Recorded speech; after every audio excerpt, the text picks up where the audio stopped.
আসসালামু আলাইকুম, সবাইকে আমন্ত্রণ জানাচ্ছি পুঁজিবাজার নিয়ে এনটিভির নিয়মিত আয়োজন মার্কেট ওয়াচে। আপনাদের সাথে আছি আমি মোহাম্মদ সাইদুর রহমান। আমাদের সাথে আলোচনার জন্য স্টুডিওতে উপস্থিত আছেন ডক্টর অধ্যাপক মিজানুর রহমান, অধ্যাপক ঢাকা বিশ্ববিদ্যালয়। আমাদের সাথে আরও আছেন আবু সাইদ আহমেদ, এফসিএ পুঁজিবাজার বিশ্লেষক। প্রিয় দর্শক, আপনারাও আমাদের সাথে যোগ দিতে পারেন স্ক্রিনে দেখানো নাম্বার ফোন করে। আমরা আশা করি আমাদের সাথে আপনারা থাকবেন। আপনাদের দুজনকে স্বাগত আমাদের অনুষ্ঠানে। মিজান ভাই, আপনাকে দিয়ে শুরু করতে চাচ্ছি।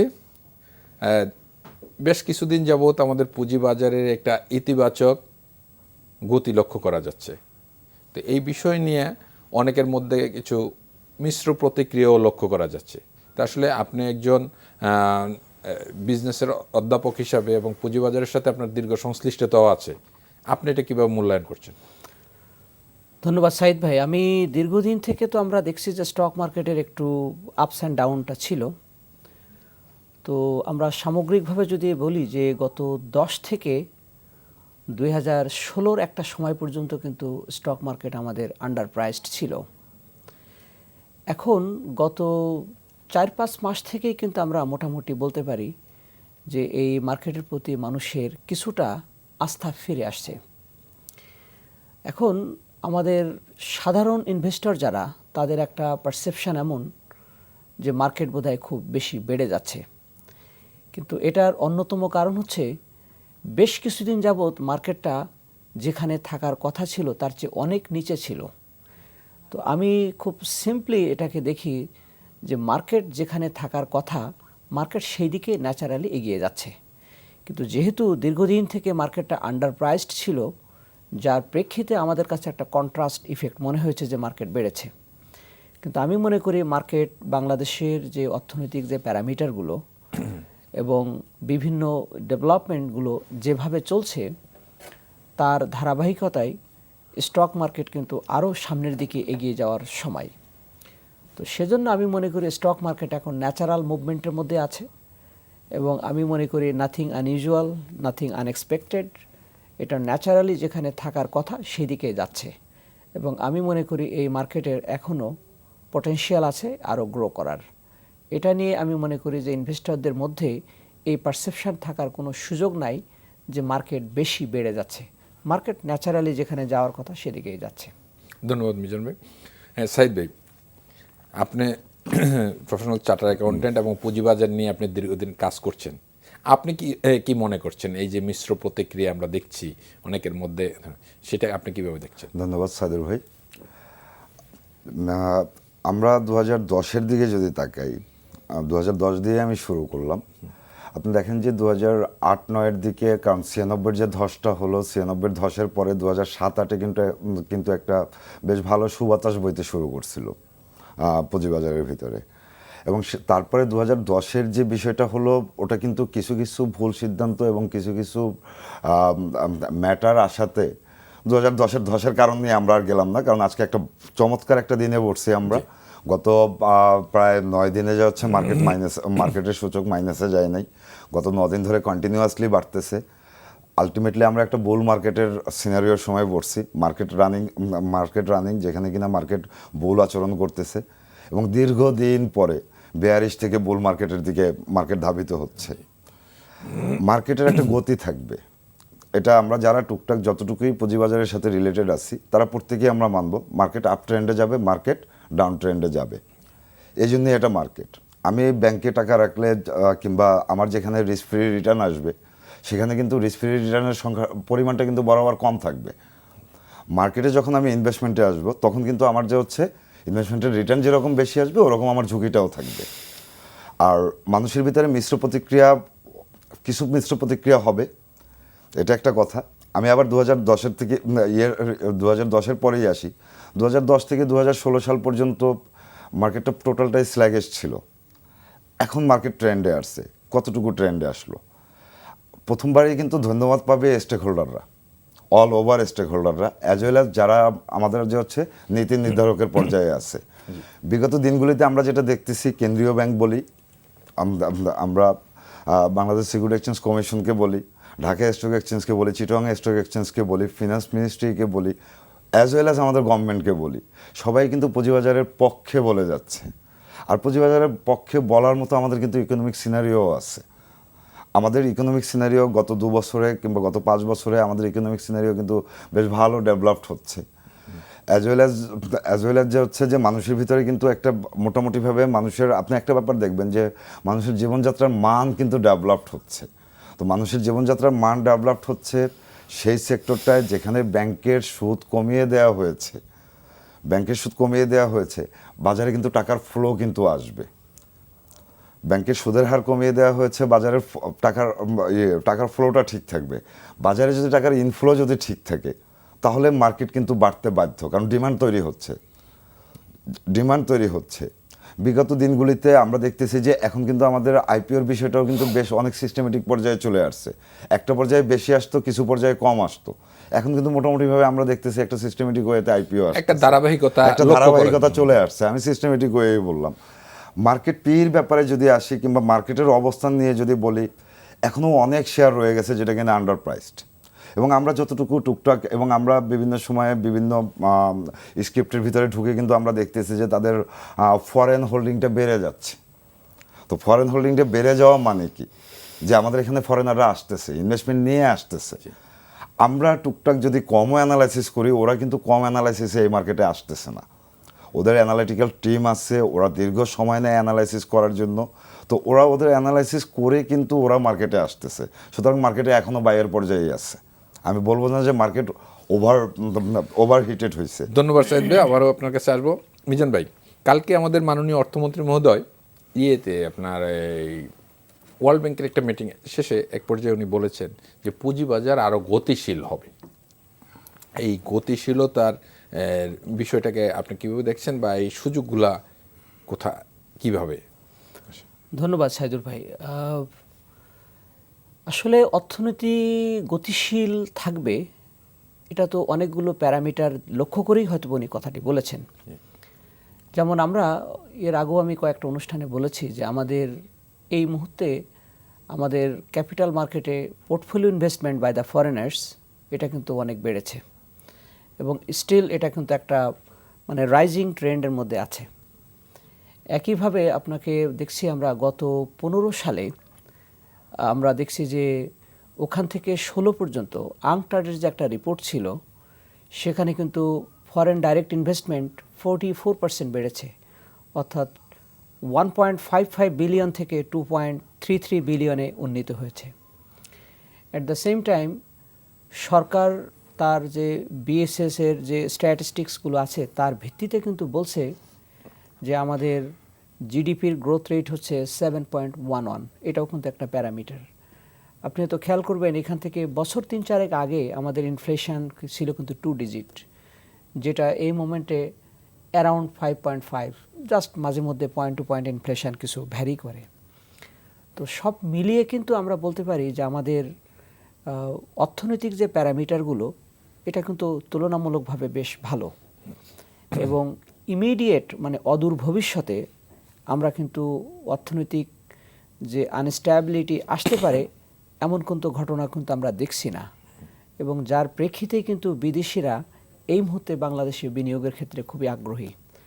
অ্যাট দ্য সেম টাইম আপনি দেখবেন আমাদের যদি পদ্মা ব্রিজ, এটা সরকারের একটা এস্টিমেটেড হিসাব হচ্ছে বাই 2018 আমরা এটা ঠিক করব, এবং ইকোনমিস্টরা প্রেডিক্ট করছে যদি এটা পূর্ণরূপে বাস্তবায়িত হয় তাহলে আমাদের জিডিপি অ্যারাউন্ড 1.2% এটা গ্রো করবে।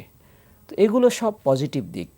হ্যাঁ, তবে সব ক্ষেত্রেই যে এই ধারা অব্যাহত থাকবে সেটা না। যেমন আমাদের ক্যাপিটাল মার্কেটের ক্ষেত্রে একটা জিনিস দেখবেন, সেক্টর ওয়াইজ এখনও কিন্তু কিছু কারেকশন হওয়া উচিত। যেমন একজন সে হয়তো মার্কেটের সাথে সম্পৃক্ত একজন ব্যক্তি হিসাবে আমি যখন দেখি বা একজন শিক্ষক হিসেবে যখন আমরা দেখি, কোনো সেক্টরে, আমি হয়তো নাম বলছি না, মনে হয়েছে তো স্টক প্রাইসটা একটু বেড়ে গিয়েছে।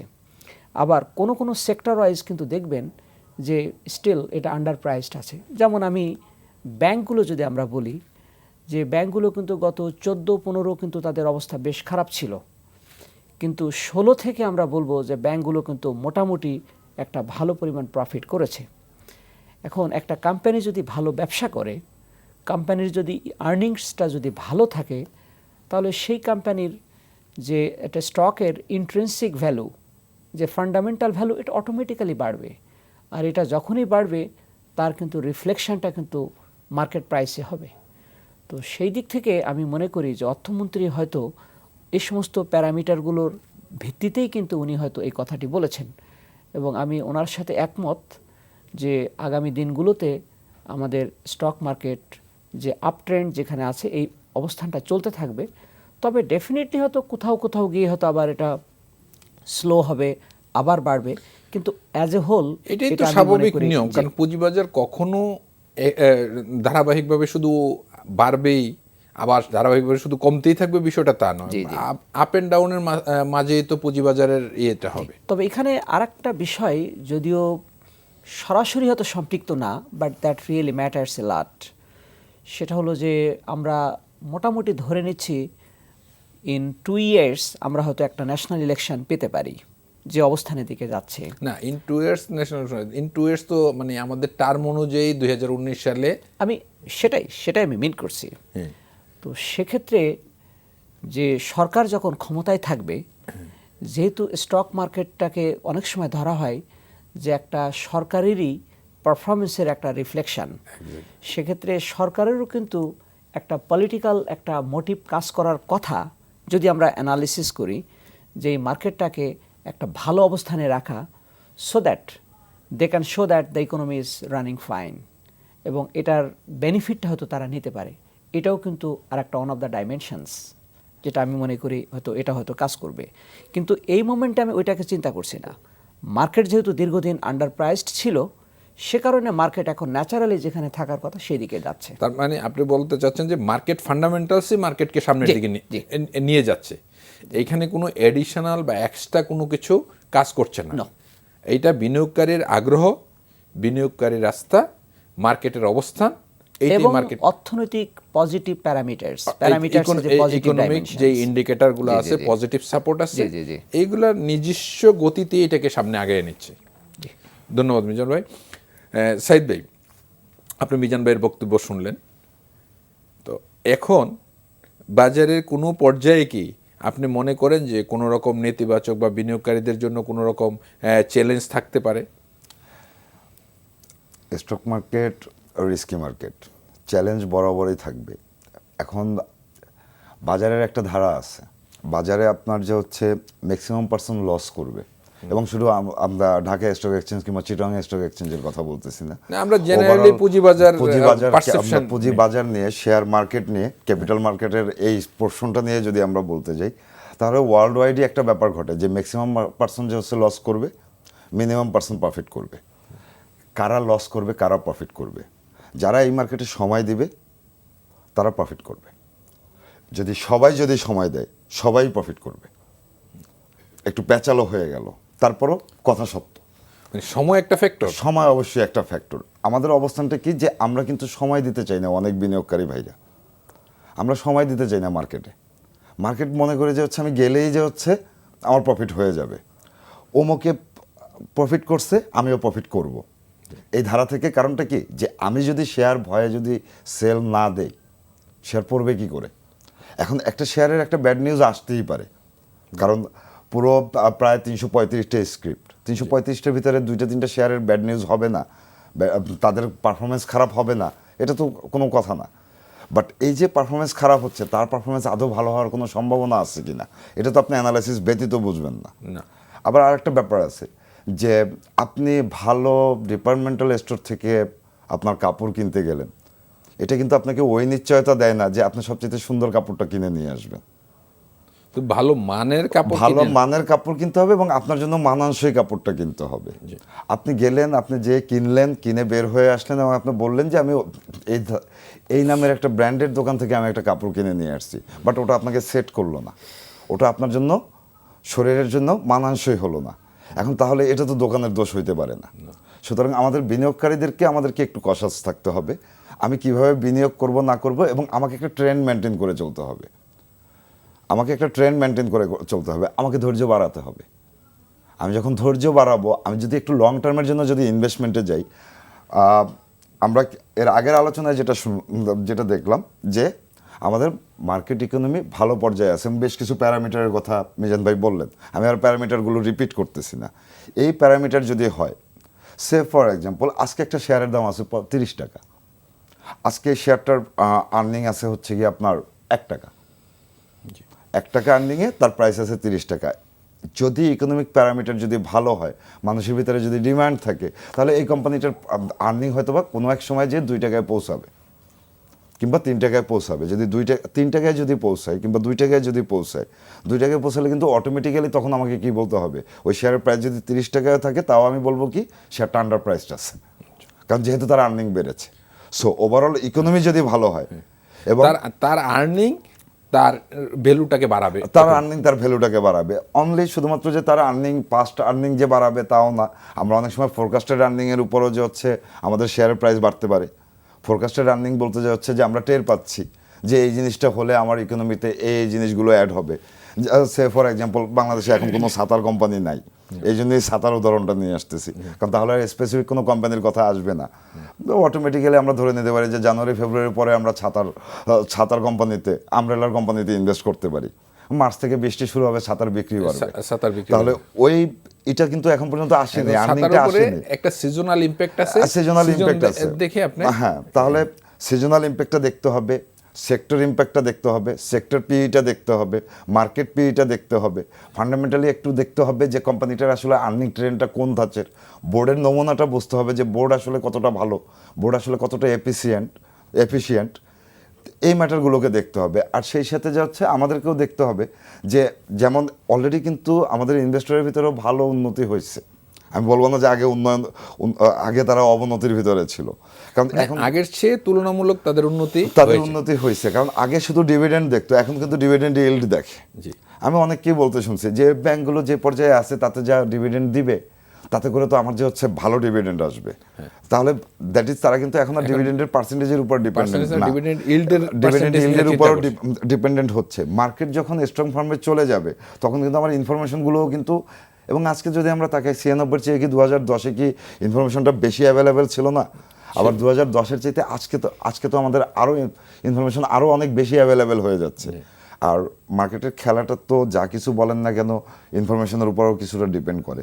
ইনফরমেশন যত স্মুথ আসবে মানুষজন তখন যে হচ্ছে লস করার সম্ভাবনাটা কমে সাইদ ভাই, আসবে। আপনাকে এখানে হচ্ছে মিজান ভাই, উনি মার্কেট ইনফরমেশনের কথা বলছিলেন।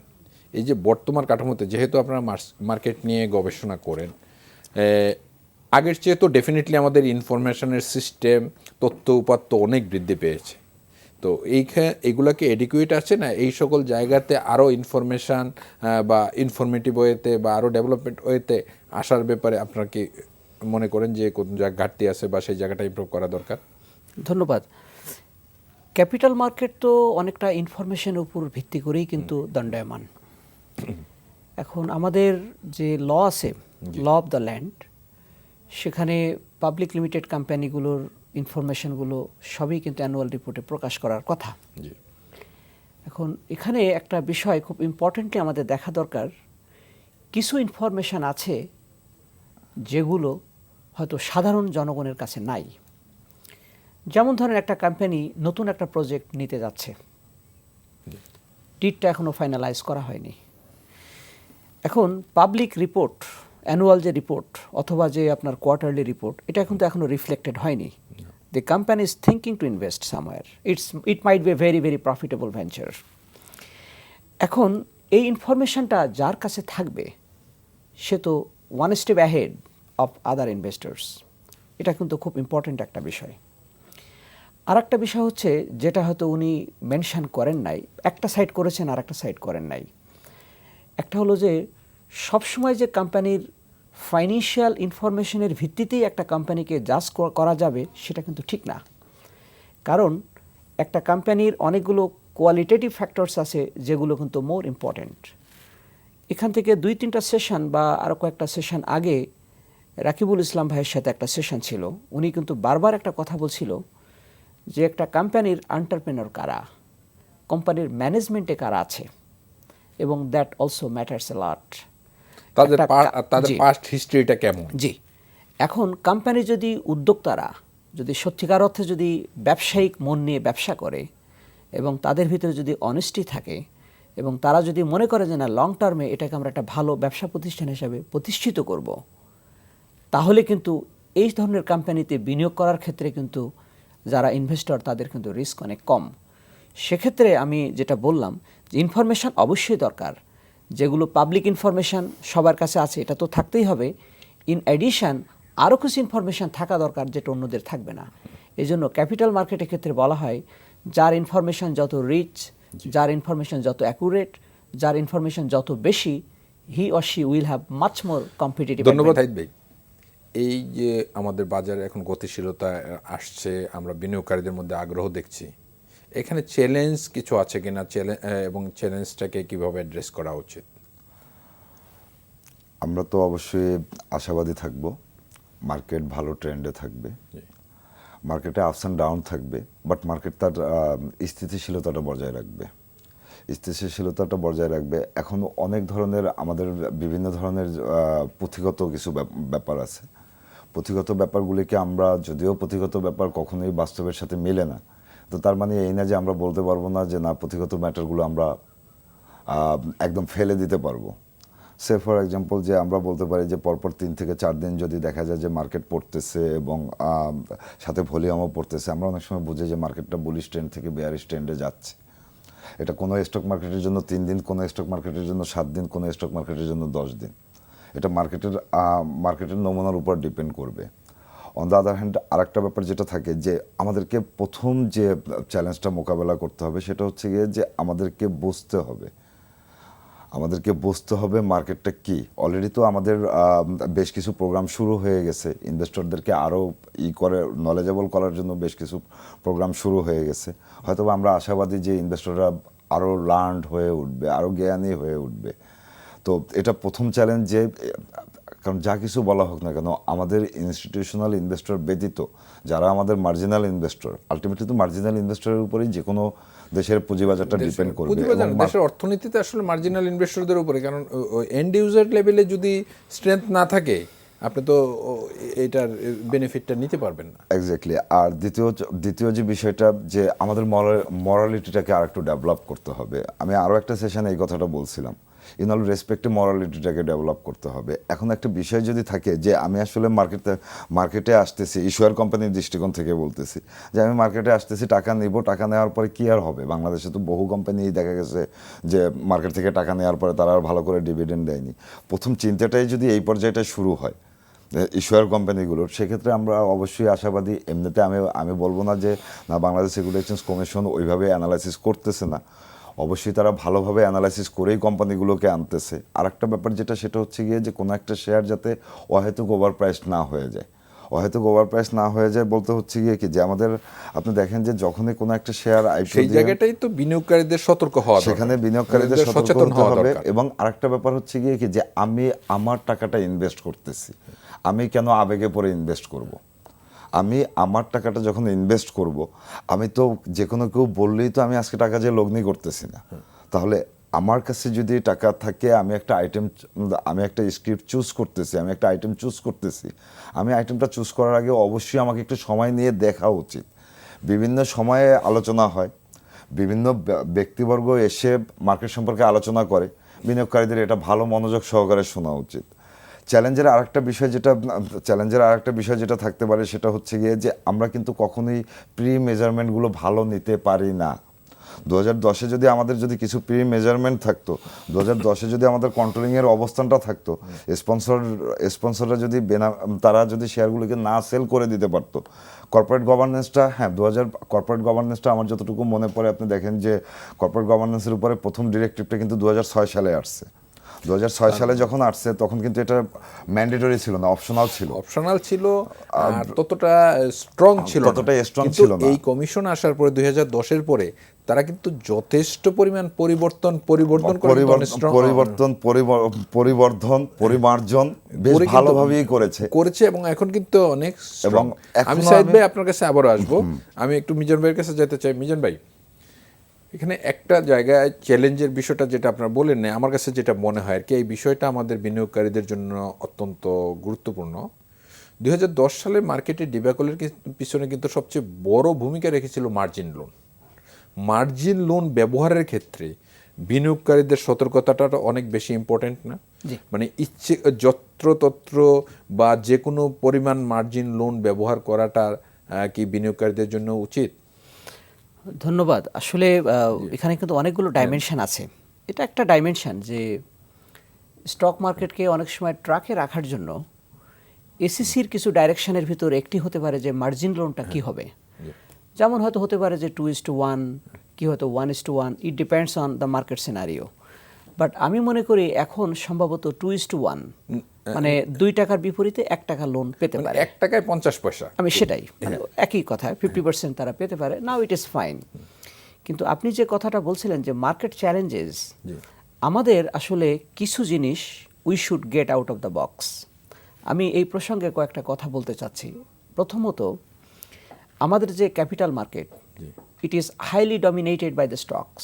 আমাদের এখানে কিন্তু বন্ড বলে কিছু নাই, বন্ড নাই, fixed security income, fixed income securities almost নাই। এখন প্রশ্ন হচ্ছে যে বিভিন্ন ধরনের ইনভেস্টর থাকে, যেমন একজন স্বল্প আয়ের যার লোক, মানে স্বল্প আয়ের যে প্রত্যাশা করে বা সীমিত আয়ের, বা ফিক্সড ইনকাম যে পেতে চায়, তার জন্য কিন্তু স্টকে বিনিয়োগ করার চেয়ে কিন্তু তার জন্য বিভিন্ন বন্ড সিকিউরিটিজ বলেন অথবা ফিক্সড ইনকাম সিকিউরিটিজ বলেন, সেখানে কিন্তু বিনিয়োগ করা তার জন্য বেটার।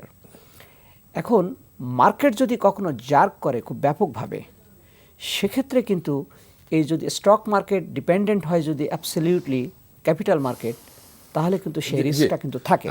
মিজান ভাই, আপনাকে একটু থামাচ্ছি। প্রিয় দর্শক,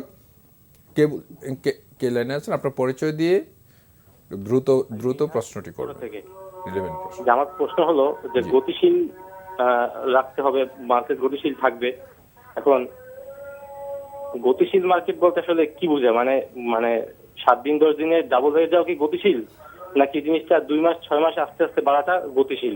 গতিশীল আর স্থিতিশীলতার পার্থক্যটা কি? এখন আমরা কিভাবে পোর্টফোলিও সাজাতে পারি?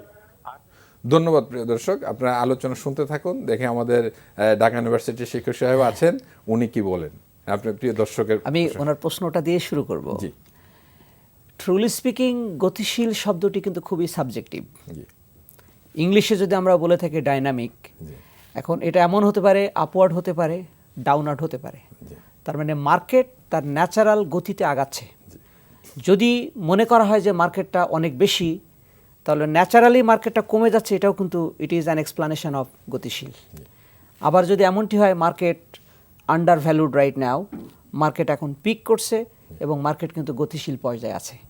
সুতরাং মাননীয় অর্থমন্ত্রী যে কথাটি বলেছেন, এটা কিন্তু it's a very very technical word, এবং আমি মনে করি এই technical word is fine. Market গতিশীল বলতে উনি মিন করছেন সম্ভবত যে মার্কেট তার ন্যাচারাল গতিতে আগাচ্ছে অথবা পিছাচ্ছে। সুতরাং মার্কেট তার ন্যাচারাল গতিতে আগাচ্ছে, মার্কেট নিজের গতিতে চলতেছে, জি, এটাই হচ্ছে গতিশীল। এখন বিনিয়োগকারীকে সিদ্ধান্ত নিতে হবে সে কিভাবে। জি, তো যে প্রসঙ্গে আমি যেটা আলাপ করছিলাম, এই মার্কেটটাকে লং টার্মের জন্য আরও যদি সাস্টেইনেবল করতে হয়, তাহলে অ্যাবসলিউটলি স্টক থেকে আমাদেরকে ওই দিকে মনোনিবেশ করতে হবে যাতে কোম্পানিগুলো তাদের বন্ডগুলো যাতে এখানে কেনাবেচা করতে পারে, একই সাথে ফিক্সড ইনকাম সিকিউরিটি যাতে এই মার্কেটে আসতে পারে। ফলে যেটা হবে, মার্কেট যদি সিরিয়াসলি যদি কখনো নিচের দিকে নামতে থাকে, তখন বিনিয়োগকারীরা টাকাটা না তুলে তখন তারা কি করবে, এই টাকাগুলো তখন তারা বন্ড বা ফিক্সড ইনকাম সিকিউরিটিজে বিনিয়োগ করবে। এটা গেল একটা পার্ট। আর একটা পার্ট হচ্ছে, এটা আপনার সাথে বা সাইদ সাহেবের সাথে আমার একটু মত পার্থক্য আছে, যে আপনি যদি বিশ্বের উন্নত দেশগুলোতে যদি যান, সেখানে রাফলি 60 to 80% ইনভেস্টমেন্ট হচ্ছে আপনার ইনস্টিটিউশনের। সেখানে কিন্তু ইন্ডিভিজুয়াল ইনভেস্টরের বিনিয়োগের পরিমাণ কিন্তু অনেক কম। আমাদের কিন্তু ক্যাপিটাল মার্কেটে এখনও কিন্তু ইনস্টিটিউশনাল ইনভেস্টমেন্ট ওদের সাপেক্ষে অনেক কম। সুতরাং এই মার্কেটটাকে যদি আরও ভাইব্র্যান্ট করতে হয়, কারণ যত বড় ইনস্টিটিউশন এখানে আসবে, তাদের শক অ্যাবজর্বিং অ্যাবিলিটি কিন্তু তত হাই থাকবে। এখন ক্ষুদ্র বিনিয়োগকারীরা এখানে থাকবে, দ্যাট ইজ ট্রু, কিন্তু ক্ষুদ্র বিনিয়োগকারীরা যেটা হয়, যখন মার্কেট যখন খুব আপ ট্রেন্ডে থাকে, তখন তারা বেশি বেশি উৎসাহী হয়ে আবার বিনিয়োগ করে। আবার মার্কেট যখন ফলিং ট্রেন্ডে থাকে, মানে বেয়ারিশ ট্রেন্ডে থাকে, তখন তারা প্যানিকড হয়। কিন্তু বড় বড় ইনস্টিটিউশন যারা লং টার্মের জন্য এখানে আসবে, তারা যদি এই মার্কেটে যদি তাদের পার্টিসিপেশনটা বাড়ায়, তাহলে মার্কেটে কিন্তু যে আপস অ্যান্ড ডাউনের মাত্রাটা কিন্তু ব্যাপকভাবে কমবে। সেজন্য এখানে একটা বড় চ্যালেঞ্জ হচ্ছে বড় বড় ইনস্টিটিউশন যাতে এই মার্কেটে যাতে ইনজেক্ট করে তাদের ক্যাপিটালগুলো, তাহলে লং টার্মের জন্য ভালো হবে। এটা হলো একটা পার্ট। আরেকটা পার্ট যেটা খুব ইম্পর্ট্যান্ট আমি মনে করি, বিদেশি বিনিয়োগ কিন্তু পোর্টফোলিও ইনভেস্টমেন্ট আমরা একসময়কার স্ট্যাটিস্টিক্সে দেখেছি যে বললাম যে 4% থেকে 11%, হয়তো এখন একটু বেড়েছে, কত এক্স্যাক্টলি আমার জানা নাই, কিন্তু বিদেশি বিনিয়োগ কিন্তু আমাদের মার্কেটে এখনও কম, আমাদের ইভেন অন্য পার্শ্ববর্তী দেশগুলোর সাপেক্ষে। সেক্ষেত্রে সরকারের একটা বড় চ্যালেঞ্জ হচ্ছে এই মাত্রাটা কিন্তু আরও বাড়ানো। এটা হলো একটা দিক। আর একটা দিক আমরা বহুবার বলেছি, আমাদের দেশে মাল্টিন্যাশনালসগুলো তারা ব্যবসা করে কিন্তু এই মার্কেটে তারা এনলিস্টেড হয় না। যদিও এই মোমেন্টে আমরা দেখছি সরকারের যে বিভিন্ন উইংগুলো আছে সেখান থেকে একটা কনসার্টেড একটা এফার্ট কিন্তু দেওয়া হচ্ছে যাতে মাল্টিন্যাশনালস কোম্পানিগুলো এখানে যাতে এনলিস্টেড হয়। এখন বড় বড় কোম্পানিগুলো ইউনিলিভার বলেন, সে রবি বলেন, যারা বড় বড় মাল্টিন্যাশনাল কোম্পানিগুলো আছে, তারা যদি এই মার্কেটে যদি আসে, তাহলে একদিকে যেমন জনগণের কনফিডেন্স যেমন এখানে বাড়বে, একই সাথে এই মার্কেটের কলেবর বাড়বে এবং মার্কেট কিন্তু তখন মোর স্টেবল হবে, ভবিষ্যতে কিন্তু এই মার্কেটটা বাড়তে থাকবে। এটা হলো একটা দিক। আর একটা দিক আপনাকে আমি বলবো যে যেহেতু কর্পোরেট গভর্নেন্সের উনি কথাটা বলেছেন, রাইটলি হি মেনশনড ইট, কিন্তু কর্পোরেট গভর্নেন্সের কিন্তু আমাদের দেশের এখনও অনেক ঘাটতি আছে। আমরা অনেক সময় আইন প্রণয়ন করি কিন্তু আইন কিন্তু বাস্তবায়ন আমরা করতে পারি না, এবং যাদেরকে আইনটা বাস্তবায়ন করার দায়িত্ব দেওয়া হয়েছে বেসিক্যালি তারাই কিন্তু ভায়োলেট করে। এটার নিরিখে যে আপনি দেখবেন যে ফাইন্যান্সিয়াল রিপোর্টিং অ্যাক্ট এবং ফাইন্যান্সিয়াল রিপোর্টিং কাউন্সিল যেটা 2016-এর ভিতর কিন্তু ইমপ্লিমেন্ট করার কথা, আজও পর্যন্ত কিন্তু আমরা সেটা করতে পারি নাই। এখন ফাইন্যান্সিয়াল রিপোর্টিং কাউন্সিলটা যদি করে ফেলা হয় এবং তাদের যদি পূর্ণরূপে দায়িত্ব দেওয়া যেত যে কোম্পানিগুলো কোনো রকম ফলস, ফেব্রিকেটেড, কনকক্টেড কোনো ইনফরমেশন যেন তারা ডিসক্লোজারে না নিয়ে আসে, তাহলে যেটা হবে যে কোম্পানিগুলোর যে এই যে ফেক ইনফরমেশনগুলো দিয়ে কখনো মার্কেট শেয়ার প্রাইসটাকে বাড়াচ্ছে, কমাচ্ছে, এটা কিন্তু তখন নিবারণ করা সম্ভব হবে। ধন্যবাদ মিজান ভাই। আপনি সাইদ ভাই যে প্রসঙ্গটা নিয়ে আসলেন যে আপনার এফআরের যে বিষয়টা, এটা এখন কোন পর্যায়ে আছে? আমরা তো একটি বক্তব্যে শুনেছিলাম মাননীয় অর্থমন্ত্রী বলেছিলেন যে এই বাজেটের ইয়ারের মধ্যেই এটা বাস্তবায়ন হতে যাচ্ছে। এখন যেহেতু ওই প্রফেশনাল এতে আছেন, আপনারা এটাকে আমি পরিপূর্ণভাবে জানি না এখন কোন পর্যায়ে আছে, বাট আমি যতটুকু জানি যে এটা রুলস এবং আদার্স হচ্ছে, ড্রাফটেড হচ্ছে। আর প্রতিটা আইনের ব্যাপারে যেটা উনি বললেন যে প্রতিটা আইনের প্রয়োগ, আমাদের কিন্তু একটা ব্যাপার দেখেন যে এখানে কিন্তু এক পক্ষ বিরোধিতা করে গেছে ফাইন্যান্সিয়াল রিপোর্টিং অ্যাক্টের, অন্য পক্ষ আবার এটাকে জোরালোভাবে পক্ষে বলে গেছেন। ফাইন্যান্সিয়াল রিপোর্টিং অ্যাক্টের দরকার আছে, তবে আমরা যদি ফাইন্যান্সিয়াল রিপোর্টিং অ্যাক্টের আমরা যদি প্রথমবারে এটার কনসেপ্টটাকে যদি আমরা চিন্তা করি, এটার কনসেপ্টটা কিন্তু সর্বপ্রথম সার্ভান্স অ্যান্ড অক্সলি অ্যাক্টে আসছে 2001 সালে, 2002 সালে। তো সার্ভান্স এবং অক্সলি এনরন ট্র্যাজেডির পরে এই অ্যাক্ট আসলো। ওখানে পাবলিক কোম্পানি ও অ্যাকাউন্টেন্ট ওভারসাইট বোর্ড নামে, PCAOB নামে একটা রিকমেন্ডেড হলো, যেটার দেখা দেখি পরবর্তীতে আপনার যে হচ্ছে ইউরোপীয় ইউনিয়নে আসলো FRC। ওখানকার যে পারিপার্শ্বিকতা এবং আমাদের যে পারিপার্শ্বিকতা, এই দুটোর মাঝে কিন্তু অনেক ডিফারেন্স। যারা আমরা এটার পক্ষে না, সেটা কিন্তু কখনো আমরা ইনস্টিটিউট থেকে বলিনি। Institute of chartered accountant of Bangladesh, যদিও আমি এখানে যে বসছি আমি কিন্তু ICB-কে রিপ্রেজেন্ট করতেছি না, বাট যেহেতু আমি ওই প্রফেশনের, তাহলে আমি আমার বক্তব্য যেটা আছে সেটা আমি আপনাদেরকে করতে পারি। সেটা হচ্ছে গিয়ে যে যেই দেশে এখন পর্যন্ত ইনস্টিটিউশনাল বিনিয়োগকারীরা কিন্তু অবশ্যই ফিনান্সিয়াল রিপোর্টের উপর তাদের নজরদারিটা থাকে। যে দেশে এখন পর্যন্ত অনেকে কিভাবে ফিনান্সিয়াল পজিশন দেখতে হয় সেটা জানে না। অডিট রিপোর্ট ধরেন কোয়ালিফাইড অডিট ওপিনিয়ন আসলে অনেকে খুশি হয়ে যায় যে কোয়ালিফাইড করছে, তাহলে বোধহয় শেয়ারের দাম বাড়বে। সেই পর্যায়টার ভিতরে আমরা কিন্তু বারবার করে বলতেছি যে FRA আসলে অনেক কিছু রেডিক্যাল চেঞ্জ হয়ে যাবে। ডিমিউচুয়ালাইজেশন কি আমাদের জন্য কি কতটা বেনিফিট নিয়ে আসছে সেটা আমাদের যেটা আপনারা ভালো বুঝবেন। একটা পর্যায়ে কিন্তু আমরা শুনে আসছি যে ডিমিউচুয়ালাইজেশন আসলে অনেক কিছু হয়ে যাবে।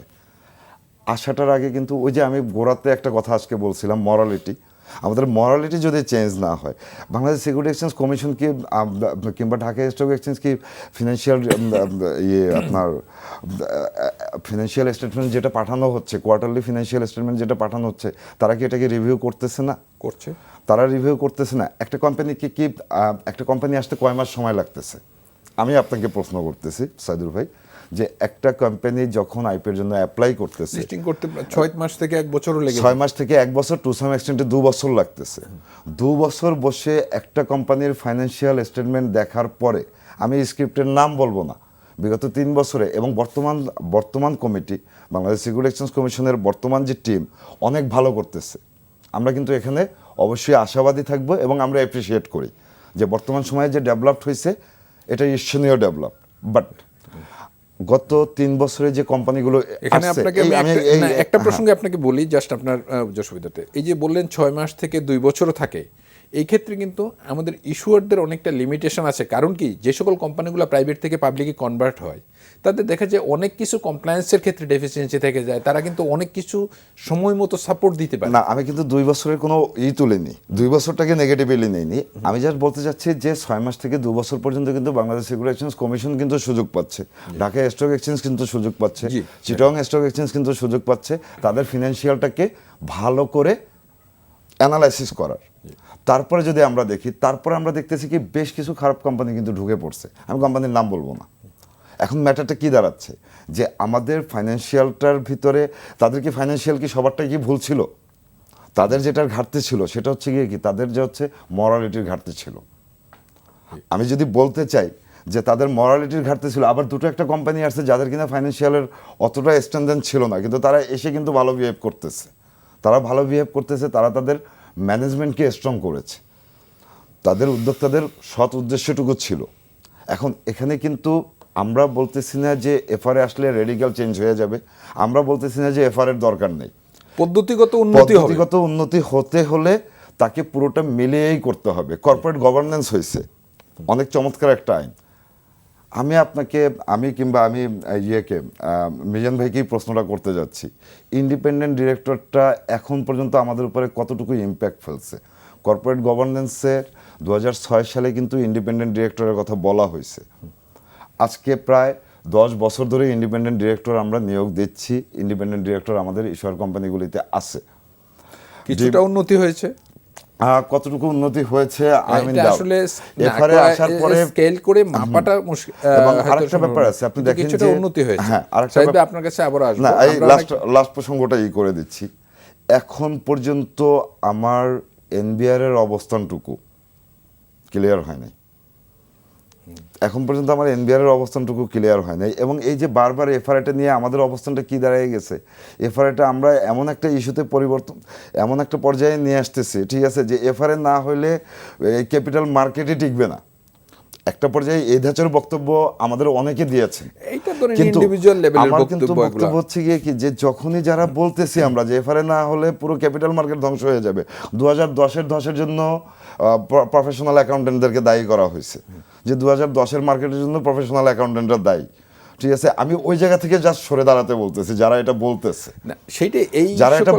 আমরা এফআরআইয়ের বিপক্ষে না, কিন্তু এফআরআইটা আসতে হবে কোনো হিসাবে না, কাউকে প্রোটেক্ট করার জন্য না। এটা পদ্ধতিগত উন্নতি বা প্রসিডিউরাল ডেভেলপমেন্ট, পদ্ধতিগত উন্নতি, এবং আমরা এটার পক্ষে, কিন্তু এটা যাতে সুষ্ঠুভাবে আসে, এটা যাতে কারো বিরুদ্ধে ইউজ না হয়। আমরা প্রায় শেষ পর্যায়ে আছি, আপনার কাছে আবারও আসবো। মিজান ভাই, শেষ পর্যায়ে আছি আমরা। আপনার এই বর্তমান বাজারের প্রেক্ষাপটে বিনিয়োগকারীদের জন্য আপনার কি পরামর্শ থাকছে? এটা তো অনেক বড় বিষয়, দেখে শুনে বুঝে বিনিয়োগ করতে হবে, এটা তো বলছি। একই সাথে কোম্পানিতে যখন তারা বিনিয়োগ করবে, তারা লং টার্ম বিষয়টা তারা দেখবে, যে শর্ট টার্মের জন্য কোনো বিনিয়োগ না করে। এবং বিনিয়োগ করার ক্ষেত্রে কোম্পানির ফাইন্যান্সিয়ালস তো দেখবেই, যেগুলো আমরা বললাম, কিন্তু একই সাথে কোম্পানির উদ্যোক্তা কারা, কোম্পানির ম্যানেজমেন্টে কারা আছে, এবং কোম্পানির অতীত কি ছিল, তারা কি তারা দিয়েছে, বা কোম্পানির কি অবস্থান ছিল, এটা একটা তারা বিবেচনার মধ্যে আনবে। আর একটা হচ্ছে ডিসিশনটা যেন কোনো হুইমিজিক্যালি না নেয়, তার বস্তুনিষ্ঠ অ্যানালিসিস করে যেখানে বিনিয়োগ করা দরকার সেখানে যেন তারা বিনিয়োগ করে। এবং একটা কোম্পানির যদি অপারেটিং প্রফিট ভালো থাকে, কোম্পানির যদি অপারেশনস ভালো থাকে, তাহলে সেখানে লস করার সম্ভাবনা কোনোভাবেই না। এটা দিক। একই সাথে সরকারের দায়িত্ব হচ্ছে যে ফাইন্যান্সিয়াল রিপোর্টিং কাউন্সিলটা দ্রুত করা এবং এটা যাতে বাস্তবায়িত হয়, কোনো কোম্পানি যেন ফেক ইনফরমেশান তার ডিসক্লোজারে না নিয়ে আসতে পারে সেটা ব্যবস্থা গ্রহণ করা। এবং বরাবরই আমরা দেখেছি সরিষার ভিতর ভূত থাকে, সরকার যেন যাদেরকে ভূত তাড়ানোর দায়িত্ব দিয়েছে তারাই যেন ভূতের কাজটি না করে, এটা কিন্তু খুব ইম্পর্ট্যান্ট। এসিসি অনেকগুলো ভালো কাজ করেছে, কিন্তু আমার দৃষ্টিতে অনেক কাজ তারা করতে পারে নাই। ইতিপূর্বে আমি বলেছি অনেকগুলো কোম্পানির স্টক আইপিওতে তারা নিয়েছে প্রিমিয়ামে, কিছুদিন পরে তারা বুক ভ্যালুর চেয়ে নিচে নেমেছে। এই ব্যর্থতাগুলো এসিসি যদি এখন বলে যে আমরা শুধুমাত্র ডিসক্লোজার বেসড ডিসিশন দিব, দ্যাট ক্যানট বি। সেই জন্যই কিন্তু সেজন্য দেখেন SEC SEC কে এখন আইপিও রুল চেঞ্জ করেছে এবং বুক কিন্তু বিল্ডিং প্রসেসের মাধ্যমে যখন এখন করেছে কিন্তু মার্কেট responsibility তার SEC র মধ্যে যাচ্ছে না। এখন অনেক কিন্তু responsibility অনেক হবে। নষ্ট হয়েছে, মার্কেটে আস্থাও তখন নষ্ট মিজান হয়েছে। ভাই, তবে এখন যে রুলটি করেছে ইট ইজ ফাইন। ওকে, আমরা এখন শেষ পর্যায়ে আছি, আমরা শেষ যাব। ধন্যবাদ সাইদ ভাই, আপনি যদি 30 সেকেন্ডে বলেন বিনিয়োগকারীদের এই প্রেক্ষাপটে বিনিয়োগকারীদের করণীয় সময়। আমি এফআরএ প্রসঙ্গটা এই জন্যই বাদ দিলাম। প্রথম কথা হচ্ছে যে টাকা আমার, আমি ইনভেস্ট করতেছি, অবশ্যই আমি খুব ভালোভাবে ইনভেস্ট করব, আর পোর্টফোলিওর জন্য আমি একটা রুল মেনটেন করে যাব। ধন্যবাদ সাইদ ভাই, ধন্যবাদ মিজান ভাই। প্রিয় দর্শক, আমাদের আজকের সময় একদম শেষ। আপনারা বুঝে শুনে জেনে যাচাই করে বিনিয়োগ করবেন। আপনারা ভালো থাকেন, সুস্থ থাকেন, আপনারা বিনিয়োগ করে লাভবান হন, সেই প্রত্যাশায় আমরা বিদায় নিচ্ছি। আগামী দিন আবার অন্য কোনো অতিথির সাথে দেখা হবে। সবাইকে ধন্যবাদ।